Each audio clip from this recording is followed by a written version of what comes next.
In this video, I'm going to show you how to safely delete your Klarna account. First, open your preferred browser and search for Klarna in the search bar. Click the first link that appears.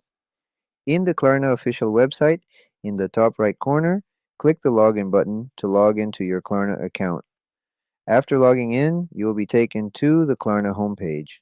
Now, to delete your Klarna account, you need to left-click the arrow right next to your profile picture, located in the top right corner of the screen. A set of options will appear in the drop-down menu. From these options, left-click on the Settings option. This will take you to a new page labeled Settings. In the Settings panel, scroll down and look for the Privacy options. It will be in the Privacy and Security section. Left-click on it, then left-click the Request for Personal Data button at the bottom of the page.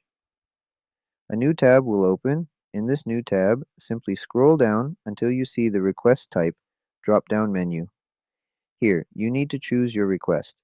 To delete your account, simply left-click the menu and choose the first option. More text will appear below with a form you need to fill. Here, you need to enter your name, email address, and date of birth, then click Submit. Your account will be deleted.